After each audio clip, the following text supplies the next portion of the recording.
뿐입니다. 그리고 관례에 따라 별도의 추가 시간은 드리지 않음을 양해해 주시기 바랍니다.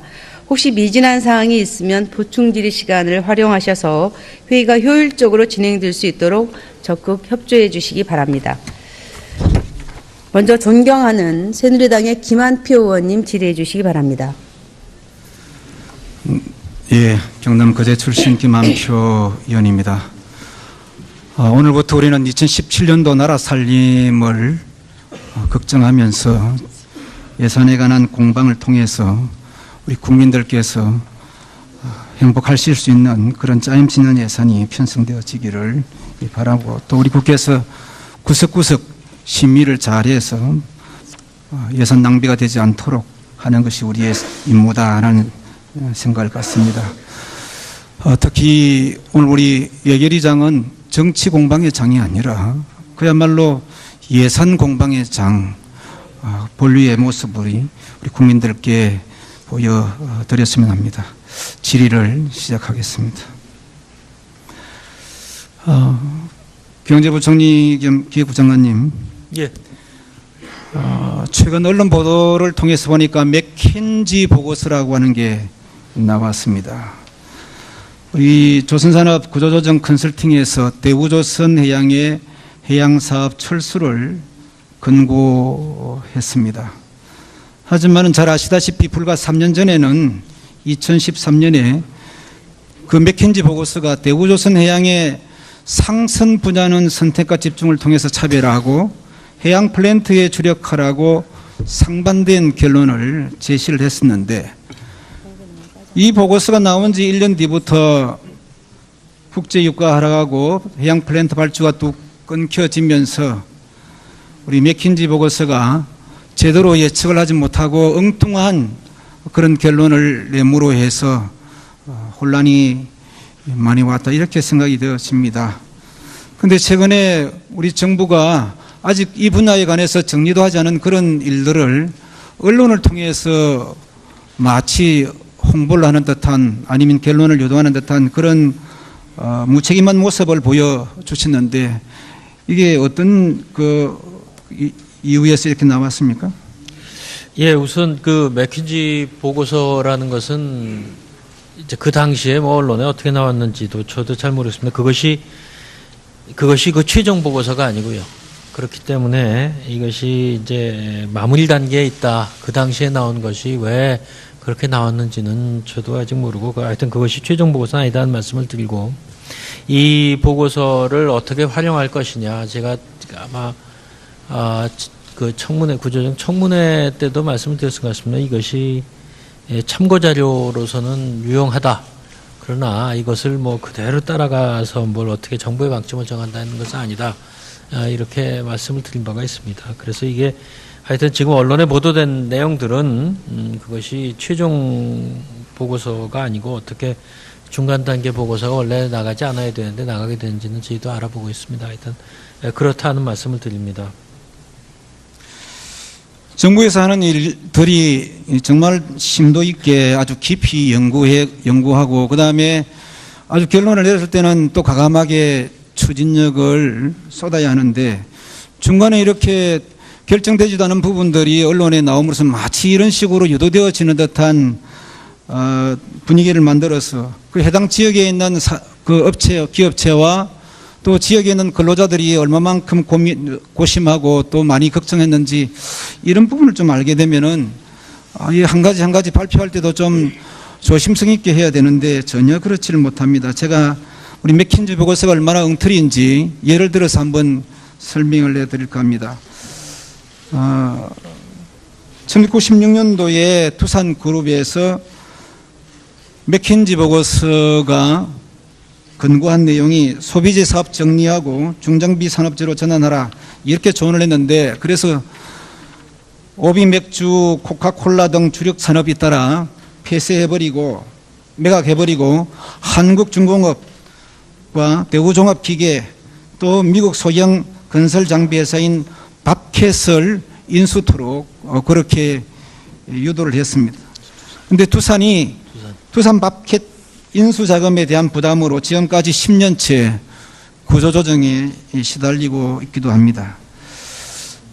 LG전자에게는 마케팅에만 열을 올리고 피처폰에 올인한 우리 LG전자가 아마 스마트폰 시장을 놓치고 마는 데에 결정적인 또 그 조언을 했던 곳이 맥킨지 보고서입니다. 이런 맥킨지 보고서가 나옴으로 해서 우리 국가의 전체 산업에 끼치는 그런 영향, 이런 부분들을 생각한다고 하면 이 굉장히 세계적으로 3대 연구기관 중에 하나인 맥킨지 보고서를 우리 정부가 얼마만큼 신뢰하면서 아니면 또 근유하는지 모르지만 이런 엉터리 같은 일들을 통해서 우리 산업 전체가 큰 장애를 받는다는 것은 굉장히 우려할 만하다, 국가적으로. 그런 생각이 듭니다. 어떤 생각이십니까?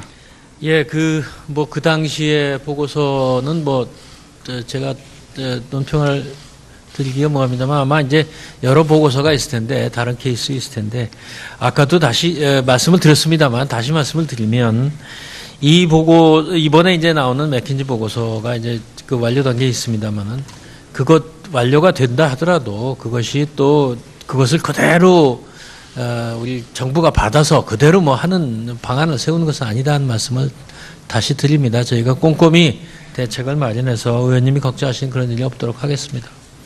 산업부 장관님, 이 산업부 장관님이 이 내용 어디 보고받으셨습니까? 저도 아직 최종본을 보고받지 못했습니다. 그 일각에서는 산업부에서 이 부분을 흘렸다는 그런 의심의 눈초리를 많이 보내는데 전혀 그렇지 않습니다. 업계가 스스로 업계가 스스로 맥킨지랑 계약을 해서 한 거고요.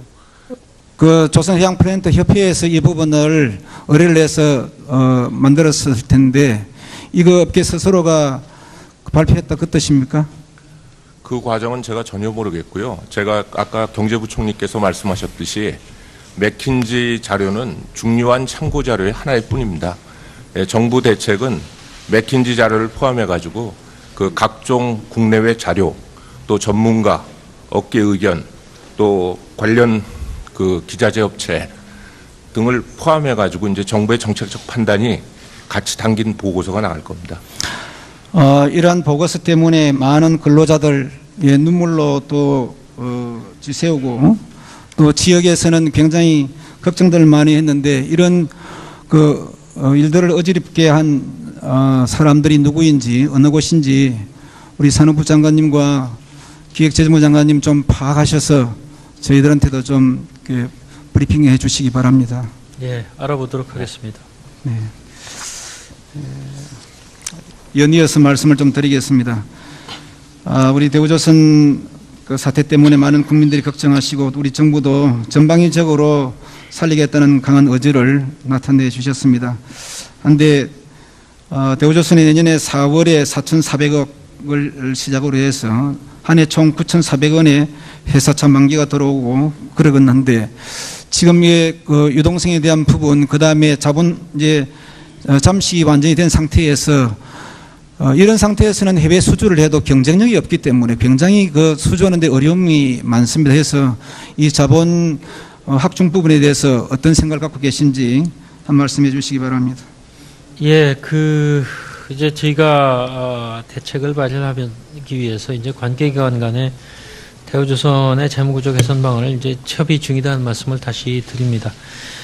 저희 원칙은 지금 이미 확정이 된 4조 2천억 원의 외에는 추가 유동성의 지원은 없다. 그런 원칙이고요. 또 지금 현재 자구 노력이 진행이 되고 있습니다만은 그것이 더욱더 또 더 강도 높게 자구 노력이 될 수 있도록 하는 그런 방안을 취하고 있습니다. 이게 물론 여러 가지 방안을 생각을 해봐야겠습니다만은 이러한 원칙을 지키지 않으면 이게 이 국민들의 부담으로 더 크게 돌아갈 것이기 때문에 저희가 하여튼 그 원칙 하에 그 대책을 만들고 있다 이런 말씀을 드립니다. 우리 부총리님께서 제안 설명하실 때에 2017년도 예산안의 최우선 투자 중점은 일자리 창출이다 이렇게 말씀을 하셨습니다. 예. 제가 생각할 때는 일자리 창출도 물론 꾸준히 하셔야지만 일자리를 갖고 있는 사람들의 고용 유지 또한 중요하다. 현재 갖고 있는 이 일자리를 지켜가는 것도 굉장히 중요한 일인데 여기에 따른 예산 투입도 좀 가감히 하실 필요가 있지 않느냐 이렇게 예. 생각을 합니다. 어떻게 생각하십니까? 예, 이제 뭐 전반적인 저희가 일자리 예산을 이제 뭐 중점을 두고 하고 있습니다만은 이미 하여튼 저희가 이 구조 조정 과정에서 발생하는 이미 이제 자구 노력에 의해서 이미 또 일부 발생도 했습니다만 실업이라든가 하여튼 고용 문제에 대해서는 그것을 재취업이라든가 또 이직을 할 수 있게 하는 그러한 그 노력을 기울이고 있고요. 훨씬 더 그것에 결코 저희가 소홀히 하지 않겠다는 말씀을 드립니다. 그 일자리 문제는 저희가 아주 매우 관심을 중요시하고 대책을 만들겠다는 말씀드립니다. 4조 2천억 지원을 하시겠다고 정부가 채권단과 함께 쭉 발표를 하셨는데 아직까지 지원되지 않은 1조 원은 언제쯤 지원하실 생각이십니까? 저희가 그 대책이 마련이 되는 대로 꼭 필요한 곳에 필요한 시점에 지원을 하도록 그렇게 하겠습니다. 막연하게 그렇게 말씀하시면 뭐 언제쯤이랄 굉장히 또 걱정도 많이 되고 하는데 한없이 끌고 간 일이 있도록 하지는 않겠습니다. 네. 아무튼 뭐 고용 유지 확대라든지 수주 지원을 위해서라도 특단의 대책이 필요하다 이렇게 생각이 되어집니다. 정부에서 지속적인 관심을 갖고 대책을 세워주시기 바랍니다. 예. 이와 어울러서 우리 얼마 전에 총리님께서도 그 조선 불황으로 어려움을 겪고 있는 지역들 다녀오셨습니다. 뭐 거제 지역을 포함해서 다녀오셨는데 감사드리고 해양 프렌드 국가 산단이라고 하는 걸 통해서 새로운 일자리를 만들겠다 이렇게 생각하면서 몇 년 전부터 준비를 해왔습니다. 근데 우리 국토부에서는 아직까지 이 부분에 대해서 인식이 좀 덜한지 또 공무원들이 바뀌어서 그런지 계속 부정적인 생각들을 많이 갖고 있는 것 같은데 우리 총리님께서 말씀하신 대로 이 부분이 좀 순조롭게 잘 진행되었으면 좋겠는데 국토부 장관님 어떤 생각이십니까? 예, 저희들도 현재 그 국가 산단 지정 절차가 진행 중에 있습니다. 그리고 국 공유 수면 매립과 환경 영향 평가 등에 대해서는 관계기관과 협의 절차를 진행 중에 있습니다. 그리고 저희들도 입주 기업들의 그 실수요 기업자 또는 이 뭐 자금 계획에 대해서도 저희들 그 실행 가능성 등을 면밀하게 검토 중에 있습니다. 이 절차가 원활히 마무리되면은 아마 승인 가능할 것으로 알고 있습니다. 우리 해수부, 환경부, 산업부에서도 여기에 대해서 어떤 생각이신지 해수부 장관님부터 먼저 한 말씀 해주시죠. 네, 이 산단에 대해서 저희 전문가들이 현장 실사를 한 바가 있습니다. 지금 국토교통부에서 사업 계획을 지금 조정 중에 있는데 저희들에게 제출되면은 조속하게 중앙연안관리심의회에 상정토록 하겠습니다. 산업부 장관님. 있다고 보고요. 관련 부처랑 같이 협의해 나가도록 하겠습니다. 환경부에서는 반대를 많이 하시지 않습니까? 저희는 환경적인 측면을 봐야 되겠는데 지금 말씀해 주신 부분을 관계부처 협의할 때 같이 검토하도록 하겠습니다. 예. 지금 국내적으로 남해안 조선벨트가 굉장히 어려움을 많이 겪고 있습니다. 이 조선벨트를 복원시키는 일에 전 부서가 함께 힘을 모아주시고 특히 우리 총리님께서 관심을 가지시고 적극적으로 지원하시겠다고 말씀하셔서 새로운 희망을 갖습니다. 자, 우리 국토부 특별히 신경 많이 쓰셔서 승인 또 그다음에 고시가 마무리돼서 사업이 차질이 없도록 잘 진행될 수 있도록 도와주시기 바랍니다. 국토부 장관님. 네, 노력하겠습니다. 예, 감사합니다. 국가보건처 장관님, 처장님. 네. 예. 네, 감사합니다. 우리 전쟁 역사상 가장 휴머니틱하고 그 다음에 또 감동을 줬던 그런 이 작전이 하나 있습니다. 뭔 작전인지 아십니까? 예. 예. 예, 흥남 철수 작전이라고 있는데, 예. 예, 우리가 그 흥남에서 철수할 때에 민군들이 다 이 그 장비라든지 혹은 이 총기라든지 이런 것들 다 그 물에 던져버리고 우리 피난민들을 태우고 이 부산 그제로 왔던 그런 아주 인간적인 그런 작전이었는데 이게 별로 조명이 안 되었더랬습니다. 우리 보훈처에서 관심이 없어서 그런지 그래서 이 부분에 대한 세계 전쟁 사회에서도 가장 남을 만한 이런 휴머니즘을 한번 좀 부각시키는 것이 어떨까 이런 생각되는데 전혀 예산 반영도 안 되고 이렇게 되어 있는 것 같습니다. 어떤 생각이세요? 예, 그 흥남철수작전은 원님 말씀하신 대로 6.25 전쟁에서 가장 대표적인 그런 작전이었고 또 대표적인 그 인도주의적 작전이었기 때문에 이 흥남철수작전은 충분히 정부가 그 뜻을 기리고 후세들에게 알릴 필요가 있다고 생각합니다.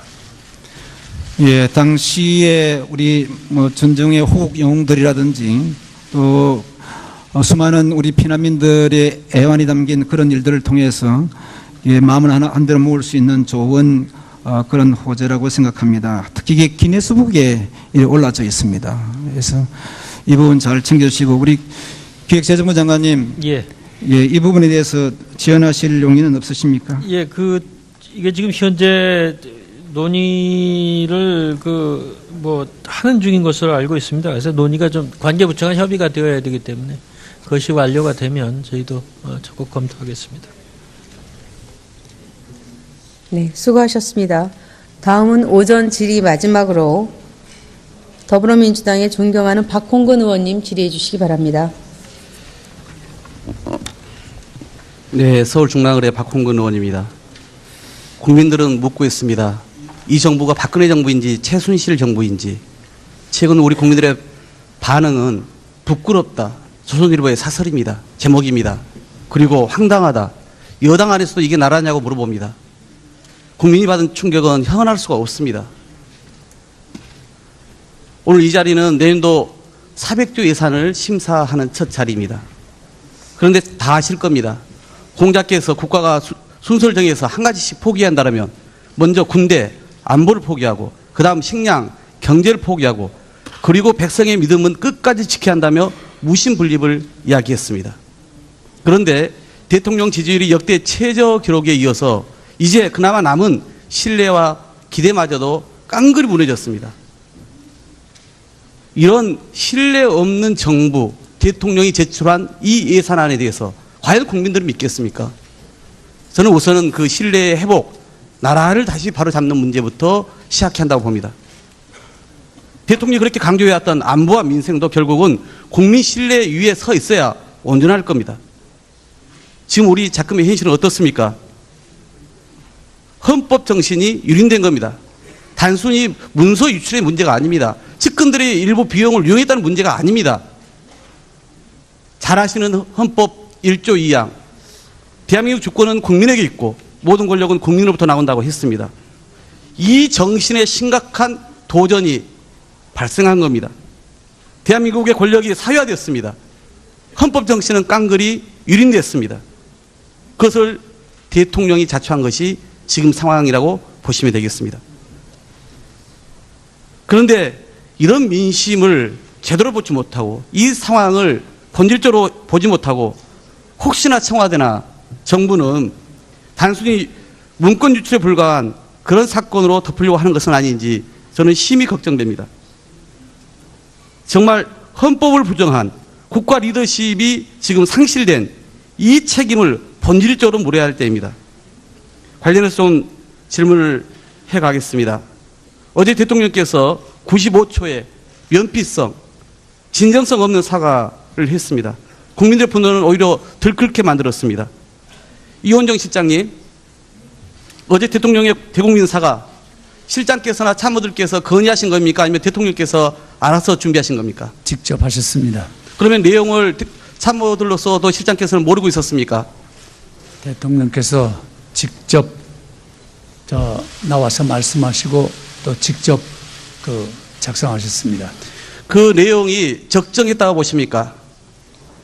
우선 우리 존경하는 박홍근 의원님께서는 어떻게 보셨는지 모르지만은 한 나라의 국가 원수께서 책임을 남에게 떠넘기지 않고 스스로 국민 앞에 사과한 그런 것은 매우 중대한 어떤 문제의식을 가지고 사과하신 것이라고 생각을 합니다. 그 중대한 문제의식이 무엇입니까? 그것은 국민에 대한 신뢰라든지 뭐 여러 가지 다 복합되어 있겠죠. 국민에 대한 신뢰가 무너진 것을 인정한다면 그것을 어떻게 책임질 것인지에 대한 부분도 담겨 있어야 하는 거 아닙니까? 이제 그것은 어저께는 일단 국민들 염려하시는 국민들한테 사과하신 것이고, 그 다음에 그 사과라는 것은 사과에 끝나는 게 아니고 이제 거듭 태어나는 이러한 노력을 앞으로 해야 된다는 그러한 이면의 의미도 있다고 생각해 주시면 감사하겠습니다. 거듭 태어난 것은 차후의 문제이고 지금 이 상황을 어떻게 볼 것인지 또 어떻게 책임질 것인지 이 문제가 먼저 국민들께 전달되는 것이 우선순위 아니겠습니까? 앞으로도 고민해야 될 큰 과제라고 생각합니다. 국민들이 왜 어제 사과에 진정성이 없다고 얘기하냐면 본인이 어떻게 할 것인지 이 정부는 어떻게 책임질 것인지에 대한 답이 빠져 있기 때문에 그렇습니다. 그렇게 생각하지 않습니까? 네, 어저께 그 답이라는 것이 종합적이고 매우 복합적이기 때문에 한두 마디로 대책을 발표하실 수는 없습니다. 그래서 앞으로 이것은 범정부적인 노력도 필요하고 저희 비서실 직원들도 거듭 태어나는 이런 노력을 통해서 함께 노력해야 할 과제라는 인식을 가지고 있습니다. 사과하고 그리고 다시 태어나겠다고 얘기해서 될 문제가 아니라는 겁니다. 지금 상황을 너무나 안이하게 보고 계십니다. 여쭤보겠습니다. 그러면 대통령께서도 수사의 대상에 성역 없는 수사의 대상에 포함된다고 보십니까? 그것은 국가 원수에 대한 문제는 법률적인 해석을 거쳐야 되기 때문에 그것은 제가 말씀드리는 건 적절치 않다고 생각합니다. 현재로서 형사처벌의 유무를 떠나서 수사의 대상 또는 처벌의 대상은 될 수 있는 거 아닙니까? 그래서 검토해본 바가 없습니까? 내부적으로. 그것은 뭐 사법기관에서 법과 원칙에 의해서 해석돼야 될 줄로 압니다. 어제의 기자회견도 문제가 많습니다.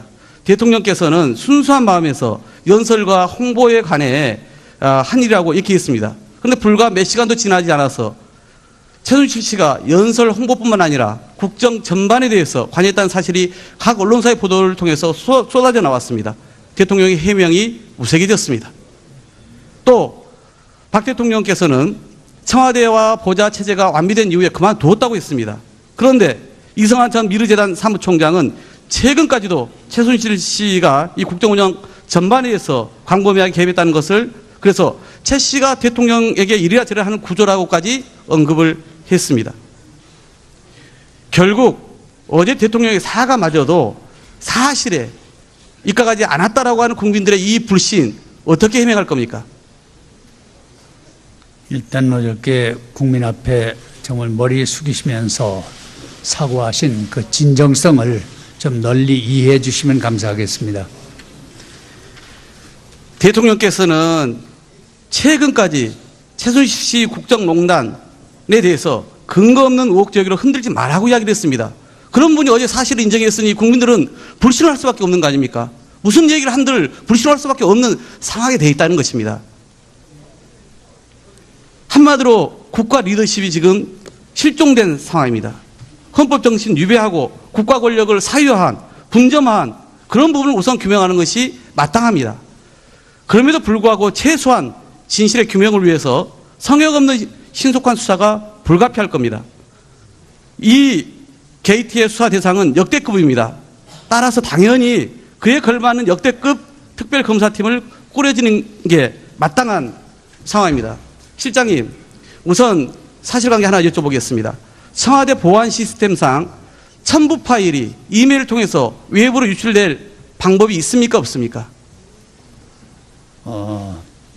지금 특히 이제 우리 이 사이버 테러라든지 이러한 문제 때문에 보안 문제는 과거보다 상당히 강화되어 있는 상태입니다. 그래서 불가능하다는 이야기죠. 근데 구체적으로 어떤 상황을 말씀하시는지를 제가 파악을 못하기 때문에 거기에 대한 답변을 확실히 할 자신이 없습니다, 지금. 왜 그걸 모르십니까? 비서실장님 외부로 첨부 파일을 통해서 이메일을 보낼 수 있습니까, 없습니까? 그건 제가 확인해 봐야 되겠습니다. 아니, 본인이 이메일 보낼 수 있는지 없는지를 어떻게 확인한다는 이야기입니까? 한 번도 이메일 안 보내보셨습니까? 예, 지금 제가 제 개인 집에 있을 때는 이메일 많이 썼는데 요새 제가 이 비서실 들어간 다음에는 바빠서 제 이메일을 한 번도 해보질 못했습니다. 그전 청와대 연설비서관으로 일했던 사람들의 설명에 의하면 연설문 초안도 아니고 최종안이 유출될 정도면 대통령에 관여하지 않고는 안 되는 시스템이라는 겁니다. 부속실과 대통령 업무용 컴퓨터만 그게 가능하다는 것이죠. 그렇기 때문에 이번에 최순실 씨에게 연설문 파일을 보낸 당사자는 대통령일 것이다. 이렇게 보는 세간의 분석이 있는 겁니다. 문건 유출자에 대해서 혹시 이번에 조사를 해보셨습니까? 지금 청와대 연설문 작성하는 그 시스템과 절차가 아주 잘 정비가 되어 있습니다. 그래서 지금 말씀하신 대통령께서 직접 보내셨다 하는 것은 제가 동의할 수가 없고요. 다만 이제 연설문 그 작성 과정에서 절차를 여러 번 거치기 때문에 제가 아는 한은 현재로서는 그럴 필요도 없고 그래서도 안 된다는 생각을 합니다.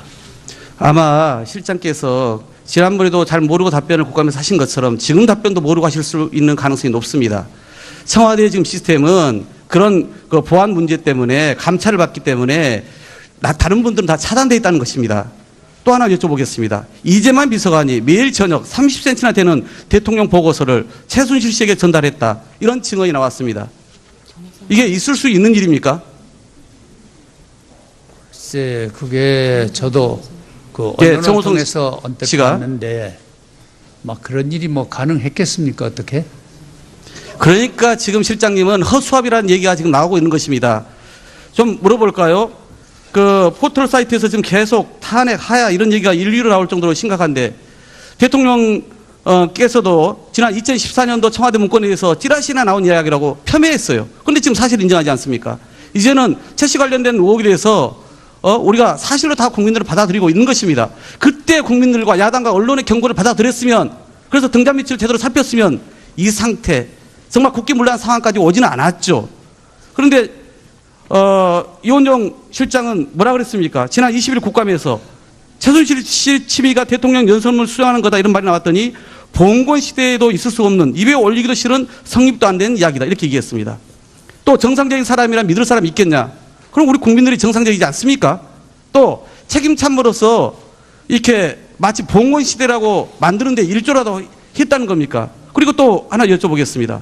지난 국감에서 박 대통령하고 최 씨가 아는 사이는 분명하지만 절친하게 지낸 것은 아니라고 얘기를 했어요. 다 잘 모르고 얘기를 하고 계시는 거예요, 지금. 관련해서 사실 얘기가 있나요? 이런 부분에서는 유증한 거에서 사과를 해야 되지 않겠습니까? 그 문제는 이제 구체적인 사항은 현재 수사가 진행되고 있기 때문에 구체적인 사안이 밝혀질 걸로 기대를 하고 있습니다. 청와대에서도 그 수사에 적극 협조해 나갈 것입니다.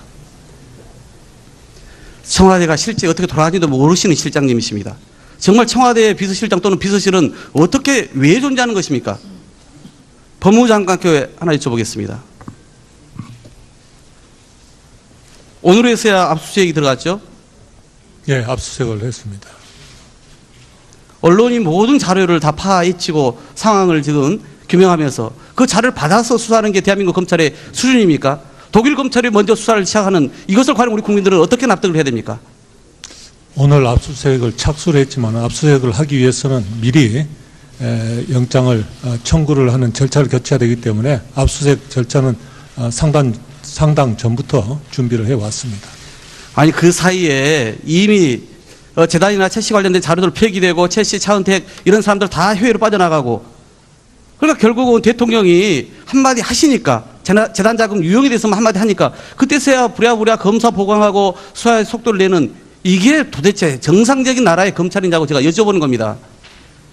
그 대통령께서 그런 말씀을 하시기 전에 이미 그 수사 고발장을 접수를 했고 그 절차에 따라서 기초조사와 관련자들을 조사를 하고 있었습니다. 국정 최고 책임자의 연설문이 어떻게 유출됐는지 또 사인이 민간인이 이렇게 국정의 어떤 농단에 개입했는지 부분도 수사의 대상이 한다 봅니다. 그래서 저는 대통령도 수사의 왜 대상이 될 수 없다 보는데 어떻게 보십니까? 예, 지금 검찰에서 그 파일 내용을 분석 중에 있습니다. 그 결과를 기초로 해서 관련 법리와 수사의 필요성 또 수사의 대상 이런 것들을 검토할 것으로 검찰에서 검토할 것으로 알고 있습니다. 또 그렇게 지휘를 하겠습니다. 아니 제 질문에 답을 주셔야죠. 대통령도 수사에 그러면 왜 대상입니까? 헌법상 헌법 제84조에는 대통령의 불소추 특권을 규정을 하고 있습니다. 내란 또는 외환의죄를 제외하고는 재직 중에 형사소추를 받지 않도록 되어 있는데 그 형사소추에는 수사도 받지 않는 것으로 해석된다는 것이 아마 다수설로 알고 있습니다. 그게 다수설이고요. 일단 실제로 실정법을 위반한 부분 오늘 저녁에도 또 여러 가지가 아마 터져 나올 겁니다. 그러면은 옛날에 그 전에 예를 들어서 노무현 대통령은 수사를 안 했습니까? 왜 그렇게 하나의 어떤 헌법 조항을 가지고 두 개의 해석을 하는 겁니까? 그 당시에는 아마 퇴직 후에 수사가 진행됐던 것으로 알고 있습니다. 그러니까 재직 중에는 형사상 소추를 받지 않는다고 헌법에 규정되어 있습니다. 총리께 여쭤보겠습니다. 이번 상황을 수습하기 위해서는 저는 총리를 포함한 내각이 총사퇴하는 것이 불가피하다 생각합니다. 국민들에게 최소한 책임지는 모습을 보여야 한다 생각하는데 어떻게 생각하십니까? 국민들에게 걱정과 염려, 심려를 끼친 점에 대해서 정말 대단히 송구하게 생각을 합니다. 저를 비롯해서 자리에 연연하지 않을 것입니다. 그런 내각의 개편 또는 그 사퇴와 별개로 총리께서도 지난번 최순실 게이트에 대해서 질의를 할 때마다 유언비어에 대해서 의법 조치하겠다 이렇게만 얘기를 하셨어요. 사실이 확인됐으니 이제는 사과하셔야 되는 거 아닙니까? 그 당시 제가 말씀드린 것은 유언비어는 적절치 않다는 말씀을 드린 것이고 이 사안 자체는 진상조사가 필요하다 이렇게 말씀을 드렸습니다. 실장께 한 번 더 여쭤보겠습니다. 네. 청와대 참모들도 이제는 이 상황까지 이르게 한 것에 대해서 책임을 지고 전면 사표를 제출할 의사 없습니까? 네, 저도 취임 첫날부터 자리에 연연하지 않겠다는 생각은 지금도 마찬가지입니다. 그리고 지금도 많은 고심을 하고 있다 하는 말씀을 드립니다. 특히 검찰 수사의 실질적 영향권을 인사권을 통해서 미치고 있는 우병우 민정수석 즉각 정지해야 되지 않겠습니까? 네, 같이 고심해 보겠습니다. 고심이 아니라 대통령께 고언할, 건의할 의향 없으십니까? 네, 계속 고심해 보겠습니다. 대통령께서 우선 수사에 협조하겠다, 이렇게 먼저 임하겠다, 이렇게 먼저 발표하시는 것에 대해서는 어떻게 생각하십니까? 다시 한번 말씀해 주시면 좋겠습니다. 대통령께서 먼저 검찰의 수사에 본인도에 대해서 납득이 되지 않고 성실하게 수사에 임하겠다, 이렇게 먼저 얘기를 했을 때 국민의 신뢰를 그나마 회복하는데 도움이 된다고 판단하는데 어떻게 생각하십니까? 그 가정을 전제로 해서 말씀드리는 것은 적절치 않다는 생각입니다.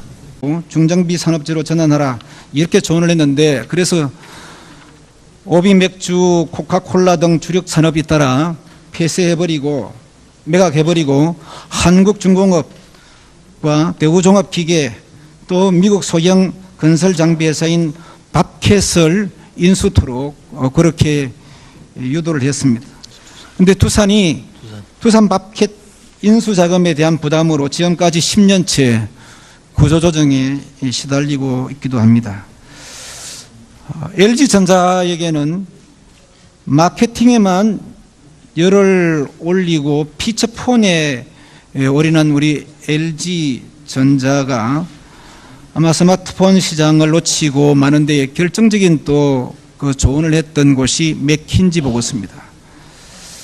이런 맥킨지 보고서가 나옴으로 해서 우리 국가의 전체 산업에 끼치는 그런 영향 이런 부분들을 생각한다고 하면 이 굉장히 세계적으로 3대 연구기관 중에 하나인 맥킨지 보고서를 우리 정부가 얼마만큼 신뢰하면서 아니면 또 권유하는지 모르지만 이런 엉터리 같은 일들을 통해서 우리 산업 전체가 큰 장애를 받는다는 것은 굉장히 우려할 만하다 국가적으로.